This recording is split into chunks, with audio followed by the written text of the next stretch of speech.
The grass wasn't green yet, and the soil at my feet still a bit too hard and frozen, but I managed to put up the tripod in less than a minute. I didn't have much time today.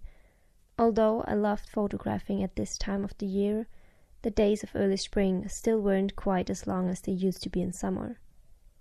I had hardly 2 hours until the first wisps of darkness would start to spread over the horizon, eager to swallow anything too slow or too dead to find cover. The field I had positioned my camera in was sectioned by different shaped trees that were standing alone or in small groups in front of a forest.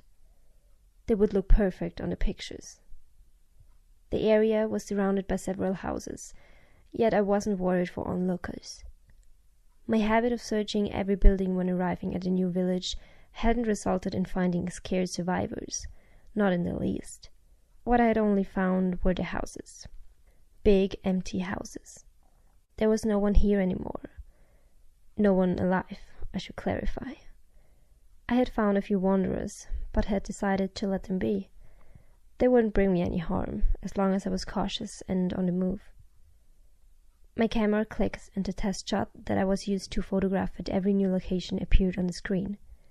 2 gnarled trees at either side flanked the entrance to the wide patch of forest behind them. I stood in a safe distance to the abundance of wood and darkness beyond them. I surely didn't want to deliver the wanderers a surprising snack right to the doorstep. Not one that consisted of human flesh, anyway. Additionally to that, one of them had already killed a camera about a month ago. It hadn't been one of the better ones, still I had been furious, and hadn't stopped hacking at anything that had dared to cross my way. Sometimes I could still smell the rotten blood and decay inside the warehouse where they had cornered me. That had definitely been one of the more thrilling days since everyone around me had started to die. I know, they didn't die exactly.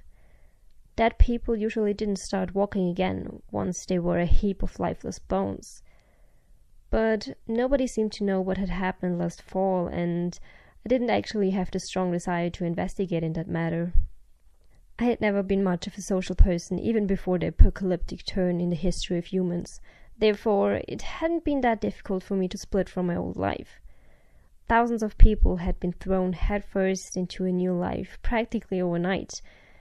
I was merely pushed into a new direction on the same path that was my monotonous life. It was still boring and repetitious if you thought about it. I arrived, I found a nice house, I settled in, I breathed the new air, I photographed, I ate, I killed, I showered once in a while, I got spotted, then I got cornered and had to move on to a new place. It was a circle, a ceaseless circle of hiding and running and killing. But I was still me. I don't think that I had changed much during the last months. I was still stubborn as hell and a bit too close to having a death wish. Honestly, what did you expect? All the rational thinking people were probably huddling together in bunkers in 3-fold secured mansions to not having to live among brain-dead zombies.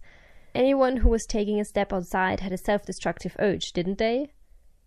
I had searched for signs. Anything to let me believe there was someone out there. I had tried to find anybody, had been looking for days without a break and sometimes even without sleeping. I wanted to know. Wanted so bad to discover someone who could be still alive. There were still some televisions that ran on emergency generators, radios too, and I had scanned hundreds of websites for something that had been posted after that horrifying week when everything went to hell. It was difficult to find internet connection that was still working, and I didn't find anything online anyway. I had been to radio stations, news buildings, offices in bigger cities, but everything was deserted. All I ever found were more and more wanderers. For a brief moment the late afternoon sun glanced over the treetops and caught me in the eyes. I blinked, my gaze still fixed on the trees in front of me. I liked the place.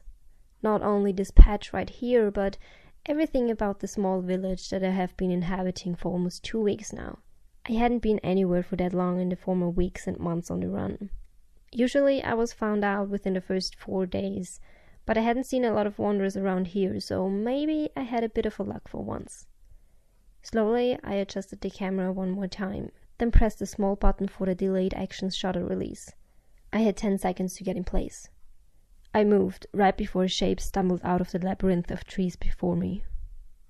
A grin spread over my face.